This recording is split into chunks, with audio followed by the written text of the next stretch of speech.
Something extraordinary is happening in Australian lamb. KS7's the world's first marble 7% plus brand. Really, KS7 is about having a premium offering that's consistent every time people eat it.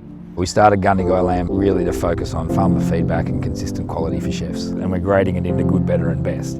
Best is represented by our GLQ 5 Plus product. Magra is a culmination of professional craftsmanship of breeding, scientific innovation and high nutritional quality all rolled into one.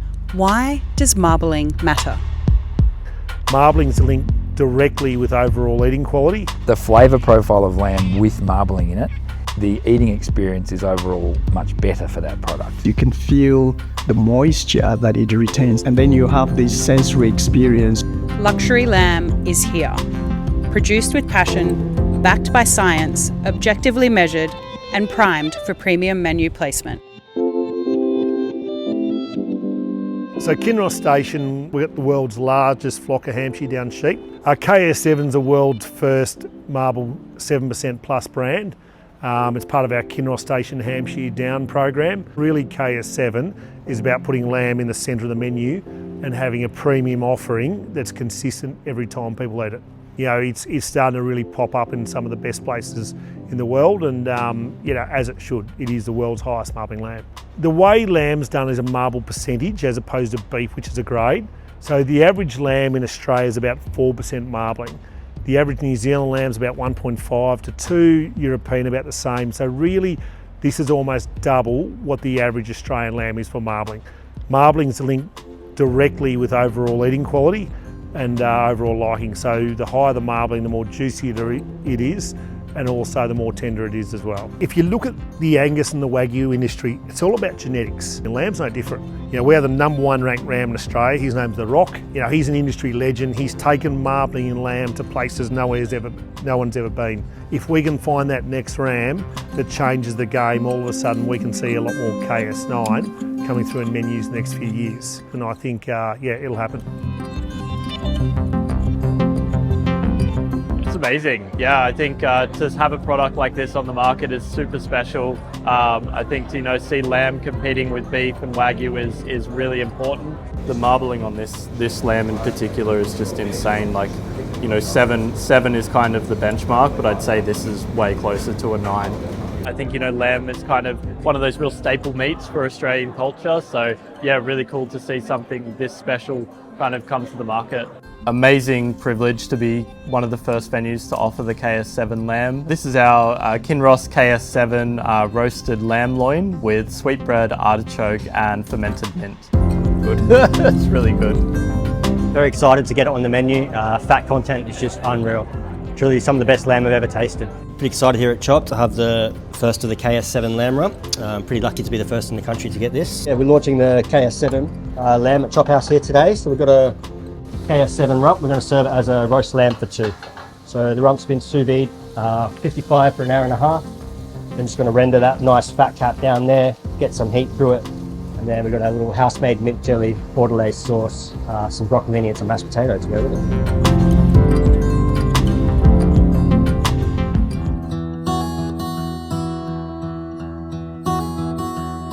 My family has been sort of farming and in the meat industry in Gundagai for over 100 years, but we started Gundagai Lamb 5 years ago really to focus on farmer feedback and consistent quality for chefs. So what we understand about what a consumer wants is that they want a product that eats really well, and we know that marbling has a strong link to that. So we use the MEQ probe to measure marbling in every carcass. We also know that they don't want a big sort of chunk of fat on the outside of a piece of meat. They want to know that it's been sustainably grown, that it hasn't been over fattened, and they're not going to be impacted by fat. And so we're measuring that via a DEXA unit, which is an X-ray unit that basically tells us the percentage of meat, fat and bone in a carcass. Simplistically, what we're doing is we're looking at every lamb as it comes to us and we're grading it into good, better and best. Best is represented by our GLQ 5 Plus product. So GLQ score is Gundagai lamb quality score, fairly simplistically. What the GLQ score is seeking to do is to reward lambs which have above average marbling. So I guess when people think about marbling in beef, their mind might be drawn to a Wagyu product, which can be really rich. Lamb's a little bit different and it's much more subtle, but what we find is that The flavour profile of lamb with intramuscular fat in it, with marbling in it, is much lighter, and the eating experience is overall much better for that product. So this is our Gundagai lamb GLQ5 lamb. So we're going to slow roast that today for about 5 to 6 hours on the spit, which is beautiful. Some dried thyme, dried oregano, lots of mint, lots of parsley, basil. When we break a whole beast down, you're looking for consistency. So with the GLQ5, the data that they're using to really create a lean muscle mass, it's good for our bottom line at the end of the day. Everything wants to be consistent. We don't want the customer to have a fatty experience, I guess, as such, but they want a nice, tender piece of meat. And I think that's what the Gundagai GLQ5 does for us. It gives us that consistency across the board. The intramuscular fat is just going to melt through and make everything even more tender. So there's a lot of technology involved in gathering this data and disseminating it, what have you.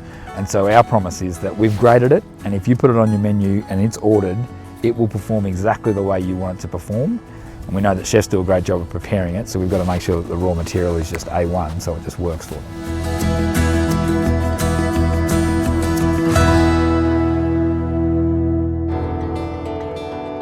I would say, in a few words, Magra is a culmination of professional craftsmanship of breeding, scientific innovation, and high nutritional quality, all rolled into one that gives the consumer a very, very all-round package of, not just the taste, but also the healthy components that come with it. I'm passionate about breeding livestock. It's just an exciting thing to be involved in, but to actually think that you could design a breed and produce a breed that is now all around the world, it's something that you'd only dream of, really. When samples first came, I thought this is an incredible product. I hadn't seen any product that was comparable to it, so I'd never seen fat melting point as low as that. Secondly, the omega-3 long-chain fatty acid composition was incredible. The micro-marbling nature of Magra is such that it has very fine texture. The fine texture means that the dispersal of the fat within the muscle is actually quite uniform. You can actually see and feel the oiliness. You can feel the moisture that it retains. And then you have this sensory experience where the juiciness comes in because of the omega-3 fatty acids that are there, particularly oleic acid, which is quite high. So it gives it this unique flavor that's not gamey. The true advantage of Magra is the fact of its intramuscular fat, how fine those beads are, the moisture holding capacity of those fats, and that it's an intrinsic part of the muscle. It doesn't render out during cooking, so you get a better yield, but also it's there as you eat it, hence the sort of the juiciness. For a long time, I think, a lot of people just considered lamb was just lamb. When you have any high-end product, paying it the ultimate compliment is not doing too much to it. The mouthfeel is very delicate, the low melting point.